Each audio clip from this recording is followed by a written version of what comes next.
ಗೆಳೆಯರೇ, KN ರಾಜಣ್ಣ ಅಂದರೆ ಚಾತ್ಸಂದ್ರ ನಂಜಪ್ಪ ರಾಜಣ್ಣ ತುಮಕೂರು ಜಿಲ್ಲೆಯಲ್ಲಿ KNR ಎಂದೇ ಜನಜನಿತ ರಾಜಕಾರಣಿ.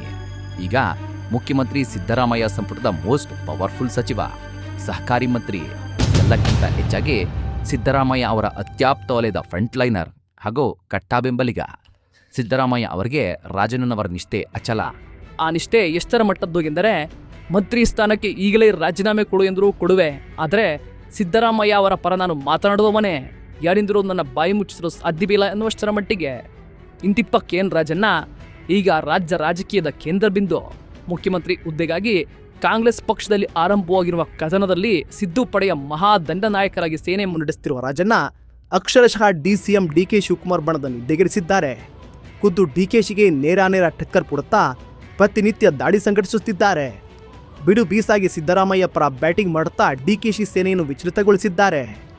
ರಾಜಣ್ಣ ಅವರ ಡೋಂಟ್ ಕೇರ್ ಸ್ವಭಾವ ಯಾವ ಮಟ್ಟದ್ದೆಂದರೆ, ನಾವು ಹೈಕಮಾಂಡ್ ಗುಲಾಮರಲ್ಲ, ಅವರು ಹೇಳಿದಂತೆಲ್ಲ ಕೇಳಲ್ಲ ಎನ್ನುತ್ತಾ ದೆಹಲಿ ವರಿಷ್ಠರಿಗೆ ಸವಾಲು ಎಸೆಯಬಲ್ಲರು. DCM ಆದರೆ ಅವರಿಗೆ ಎಕ್ಸ್ಟ್ರಾ ಕೊಂಬುಗಳೇನಾದರೂ ಇರುತ್ತಾ ಅಂತ ಪಕ್ಷದ ರಾಜ್ಯಾಧ್ಯಕ್ಷರಿಗೆ ನೇರ ಎದುರೇಟು ಕೊಡಬಲ್ಲರು. ಇಷ್ಟೆಲ್ಲ ಮಾತನಾಡಿಯೂ ದಕ್ಕಿಸಿಕೊಳ್ಳಬಲ್ಲರು. ನೀವು ತಕ್ಕ ಮಟ್ಟಿಗೆ ಕಾಂಗ್ರೆಸ್ ಪಕ್ಷದ ವ್ಯವಸ್ಥೆಯ ಬಗ್ಗೆ ಬಲ್ಲವರಾದರೆ ಒಮ್ಮೆ ಯೋಚಿಸಿ ನೋಡಿ. ಕಾಂಗ್ರೆಸ್ ಪಕ್ಷದೊಳಗಿದ್ದು ಸರ್ಕಾರದ ಮಂತ್ರಿಯಾಗಿದ್ದು ಹೈಕಮಾಂಡ್ ಅನ್ನು ಮತ್ತು ರಾಜ್ಯ ನಾಯಕತ್ವವನ್ನು ನೇರ ಎದುರು ಹಾಕಿಕೊಂಡು ಅರಗಿಸಿಕೊಂಡವರು ಯಾರಾದರೂ ಇದ್ದಾರಾ ಅಂದ್ರೆ ಇಲ್ಲವೇ ಇಲ್ಲ. ಸದ್ಯಕ್ಕೆ ಇರುವವರೊಬ್ಬರೇ, ಅದು ರಾಜಣ್ಣ. DKಶಿ ವಿರುದ್ಧ ಬಂಡೆದ್ದಿರುವ ಸತೀಶ್ ಜಾರಕಿಹೊಳಿ ಹಳೆದು ತೂಗಿ ಮಾತನಾಡುವ ನಾಯಕ. ಆದರೆ ರಾಜಣ್ಣ ಸದಾ ಆಕ್ರಮಣಕಾರಿ. ಕೆಲವೊಮ್ಮೆ ಅವರ ಮಾತು ಅನವಶ್ಯಕ, ಅರ್ಥಹೀನ ಅನಿಸಬಹುದು, ಆದರೂ ಅವರು ಸುಮ್ಮನಿರುವವರಲ್ಲ.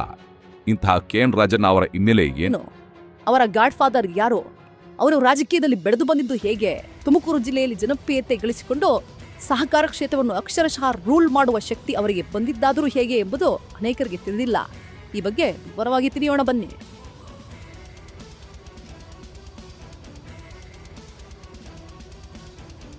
ಸ್ನೇಹಿತರೆ, ಸಚಿವ ರಾಜಣ್ಣ ತುಮಕೂರಿನ ಸಿದ್ಧಗಂಗಾ ಮಠಕ್ಕೆ ಹೊಂದಿಕೊಂಡೇ ಇರುವ ಬೆಂಗಳೂರು ಪೂನಾ ಹೆದ್ದಾರಿ ಬದಿಯ ಕ್ಯಾತ್ಸಂದ್ರ ಗ್ರಾಮದವರು. ತಂದೆ ನಂಜಪ್ಪನವರೇನು ಸ್ಥಿತಿವಂತರಲ್ಲದ ಕಾರಣ ಇವರು ಬೆಳೆದಿದ್ದು ಅವರ ಮಾವ ಗಂಗಣ್ಣ ಎನ್ನುವವರ ಮನೆಯಲ್ಲಿ. 1960ರ ದಶಕದ ವಿದ್ಯಾರ್ಥಿ ಜೀವನದಲ್ಲೇ ನಾಯಕತ್ವದ ಗುಣಗಳನ್ನು ಮೈಗೂಡಿಸಿಕೊಂಡಿದ್ದ ರಾಜಣ್ಣ ರಾಜಕೀಯದ ನೀರಿಗೆ ಬಿದ್ದಿದ್ದು ಆಕಸ್ಮಿಕ. ಸುತ್ತಮುತ್ತಲಿನ ಗ್ರಾಮಗಳಲ್ಲಿ ಹೆಸರು ಮಾಡಿದ್ದ ಅವರನ್ನು ಸ್ಥಳೀಯರು 1976ರ ಸುಮಾರಿಗೆ ಗ್ರಾಮ ಪಂಚಾಯತಿ ಚುನಾವಣೆಗೆ ನಿಲ್ಲಿಸಿ ಗೆಲ್ಲಿಸಿದರು. ಗೆದ್ದ ಬಿಸಿರಕ್ತಪ್ಪ ರಾಜಣ್ಣ ಅಧ್ಯಕ್ಷರೂ ಆದರು. ಅಲ್ಲಿಂದಲೇ ಇವರಿಗೆ ರಾಜಕೀಯ ವೈಷಮ್ಯದ ಬಿಸಿ ಆಗತೊಡಗಿತು. ಮುಂಗೋಪ, ನೇರ ದಾಟಿ, ಏಟಿಗೆ ಎದುರೇಟು ನೀಡುವ ಗುಣ ಹೊಂದಿದ್ದ ರಾಜಣ್ಣ ಅವರಿಗೆ ಸ್ಥಳೀಯ ರಾಜಕೀಯ ಶತ್ರುತ್ವ, ಅದರ ಗಲಾಟೆಗಳು ಒಂದು ಹಂತದಲ್ಲಿ ಬೇರೆಯದೇ ಹಾದಿಗೆ ಕೊಂಡೊಯ್ಯುವ ಹಂತ ತಲುಪಿತ್ತು.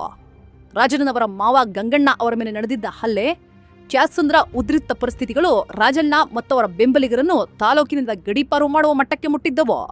ಆ ದಿನಗಳಲ್ಲಿ ಯುವ ಪೀಳಿಗೆಯ ಹೊಸ ನಾಯಕತ್ವವನ್ನು ಗುರುತಿಸಿ ಬೆಳೆಸುತ್ತಿದ್ದ ಮುಖ್ಯಮಂತ್ರಿ ದೇವರಾಜ್ ಅರಸು ಅವರ ಕಣ್ಣಿಗೆ ಬಿದ್ದ ರಾಜಣ್ಣ ತುಮಕೂರು ಜಿಲ್ಲಾ ಯುವ ಕಾಂಗ್ರೆಸ್ ಅಧ್ಯಕ್ಷರಾಗಿ ಆಯ್ಕೆಯಾದರು. ಶಾಂತಲಾ ರಾಜಣ್ಣ ಅವರೊಂದಿಗೆ ವೈವಾಹಿಕ ಜೀವನಕ್ಕೆ ಕಾಲಿಟ್ಟ ನಂತರ 1984ರಲ್ಲಿ ಕಾನೂನು ಪದವಿ ಪಡೆದು ತುಮಕೂರು ಕೋರ್ಟ್ನಲ್ಲಿ ಪ್ರಾಕ್ಟೀಸ್ ಶುರು ಮಾಡಿದರು.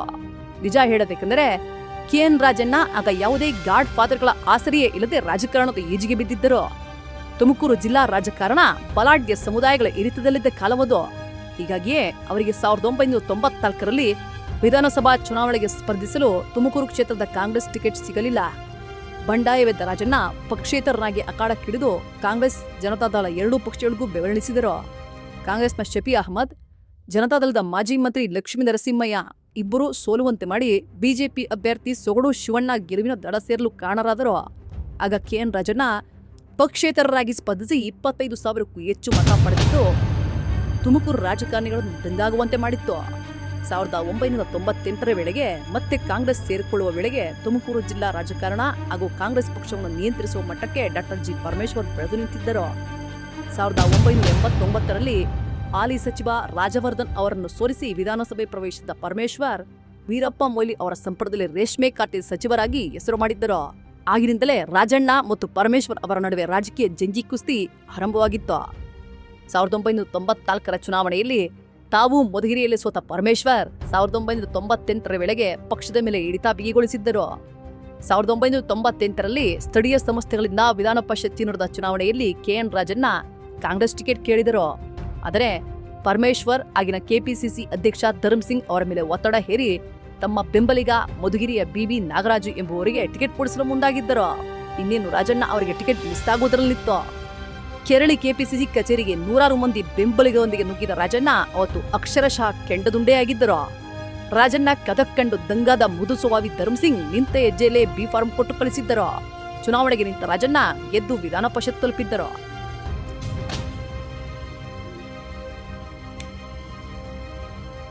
ಗೆಳೆಯರೇ, ಕೆಎನ್ ರಾಜಣ್ಣ ತಮ್ಮ ರಾಜಕೀಯ ಜೀವನದಲ್ಲಿ ಯಾವುದೇ ಪಕ್ಷ ನಂಬಿ ರಾಜಕಾರಣ ಮಾಡುತ್ತಾ ಬಂದವರೇ ಅಲ್ಲ. ತಾವು ಬೆಳೆಸಿಕೊಂಡ ಜನಪ್ರಿಯತೆ ಮೂಲಕವೇ ಸಾರ್ವಜನಿಕ ಜೀವನದಲ್ಲಿ ಸಾಗುತ್ತಾ ಬಂದವರು. ಮೂಲತಃ ಬಂಡಾಯಗಾರ. ಆ ಗುಣವೇ ಅವರನ್ನು ಇಲ್ಲಿಯವರೆಗೂ ತಂದಿದೆ ಎಂದರೆ ಖಂಡಿತ ಸುಳ್ಳಲ್ಲ.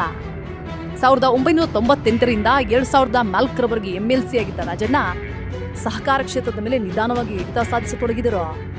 SM ಕೃಷ್ಣ ಸರ್ಕಾರದ ಅವಧಿಯಲ್ಲಿ ರಾಜ್ಯ ಅಪೆಕ್ಸ್ ಬ್ಯಾಂಕ್ ಅಧ್ಯಕ್ಷರೂ ಆದರು. ಇಷ್ಟಾಗಿಯೂ 2004ರ ವಿಧಾನ ಪರಿಷತ್ ಚುನಾವಣೆಯಲ್ಲಿ ಅವರಿಗೆ MLC ಟಿಕೆಟ್ ತಪ್ಪಿಸಲಾಯಿತು. ಅಂದಿನ ಮುಖ್ಯಮಂತ್ರಿ SM ಕೃಷ್ಣ ಸಂಪುಟದಲ್ಲಿ ಉನ್ನತ ಶಿಕ್ಷಣ ಸಚಿವರಾಗಿ ಕೃಷ್ಣನ ನೀಲಿಗಣ್ಣಿನ ಹುಡುಗರಂತಿದ್ದ ಪರಮೇಶ್ವರ್ ಅವರೇ ರಾಜಣ್ಣ ಅವರಿಗೆ ಟಿಕೆಟ್ ತಪ್ಪಿಸಿದರು ಅಂತ ಆಗ KNR ಬೆಂಬಲಿಗರು ಕೋಲಾಹಲ ಮಾಡಿದ್ದರು. ಮತ್ತೆ ಸಿಡಿದೆದ್ದ ರಾಜಣ್ಣ ಬಂಡಾಯಗಾರರಾದರು. ಪಕ್ಷೇತರರಾಗಿ ಚುನಾವಣೆಗೆ ಸ್ಪರ್ಧಿಸಿದರಾದರೂ ಪರಮೇಶ್ವರ್ ಕಾಂಗ್ರೆಸ್ ಅಭ್ಯರ್ಥಿ BS ಉಗ್ರಪ್ಪ ಅವರನ್ನು ಗೆಲ್ಲಿಸಿಕೊಳ್ಳುವಲ್ಲಿ ಯಶಸ್ವಿಯಾದರು. ರಾಜಣ್ಣ ಅವರನ್ನು ಪಕ್ಷದಿಂದ ಉಚ್ಚಾಟನೆ ಮಾಡಲಾಯಿತು.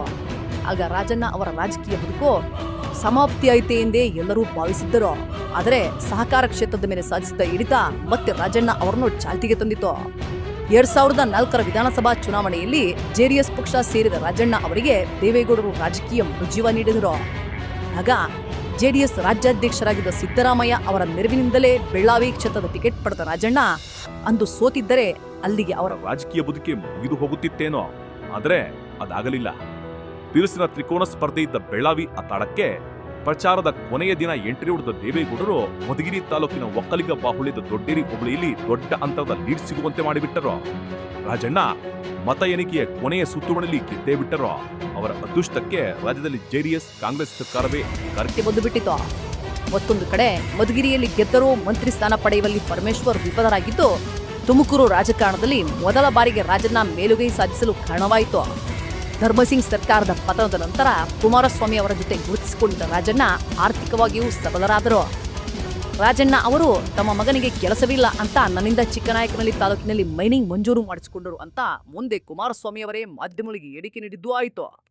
2008ರ ವೇಳೆಗೆ ಸಿದ್ದರಾಮಯ್ಯ ಅವರನ್ನು ಹಿಂಬಾಲಿಸಿ ಕಾಂಗ್ರೆಸ್ ಸೇರಿದ ರಾಜಣ್ಣ ಅವರಿಗೆ ನಿಷ್ಠರಾಗಿ ಉಳಿದು ಬಿಟ್ಟರು. ನಂಬಿದ ಹಿಂಬಾಲಕನನ್ನು ಸಿದ್ದರಾಮಯ್ಯ ಅವರು ಕೈಬಿಡಲಿಲ್ಲ.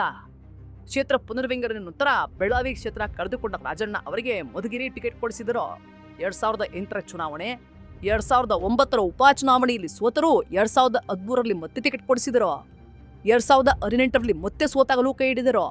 2023ರ ಚುನಾವಣೆಯಲ್ಲಿ ಟಿಕೆಟ್ ಕೊಡಿಸಿದ್ದಷ್ಟೇ ಅಲ್ಲ, ಮಧುಗಿರಿಯ ಚುನಾವಣಾ ಪ್ರಚಾರಕ್ಕೆ ಬಂದು ರಾಜಣ್ಣನನ್ನು ನೀವು ಗೆಲ್ಲಿಸಿ ನಾನು ಮಂತ್ರಿ ಮಾಡಿ ಕಳಿಸುತ್ತೇನೆ ಎಂದು ಘೋಷಿಸಿಬಿಟ್ಟರು. ಸರ್ಕಾರ ಬಂದಾಗ ಸಿದ್ದರಾಮಯ್ಯ ಕೊಟ್ಟ ಮಾತು ತಪ್ಪಲಿಲ್ಲ. ರಾಜಣ್ಣ ಮಂತ್ರಿಯಾಗೇ ಬಿಟ್ಟರು. ಅವರ ಭಾಗ್ಯದ ಬಾಗಿಲು ತೆರೆದೇ ಬಿಟ್ಟಿತು. ಮೊನ್ನೆ ದೆಹಲಿಯಲ್ಲಿ ಕೂತಿದ್ದ ರಾಜಣ್ಣನವರು DK ಶಿವಕುಮಾರ್ ಅವರ ಮಾತಿಗೆ ಪ್ರತಿಕ್ರಿಯೆ ಕೇಳಿದಾಗ ನಾನು ಕುಬೇರನ ಮಾತಿಗೆ ಪ್ರತಿಕ್ರಿಯಿಸಲ್ಲ ಅಂದರಲ್ಲ. ಪಕ್ಕದಲ್ಲೇ ಇದ್ದ ತುಮಕೂರು ಭಾಗದ ಪತ್ರಕರ್ತರೊಬ್ಬರು ನೀವು ಕೂಡ ಈಗ ಕುಚಿತರಾಗಿ ಉಳಿದಲ್ಲ ಬಿಡಿ ಸಾರ್ ಅಂದ ಮಾತು ಅವರಿಗೆ ಕೇಳಿಸಲಿಲ್ಲವಂತೆ.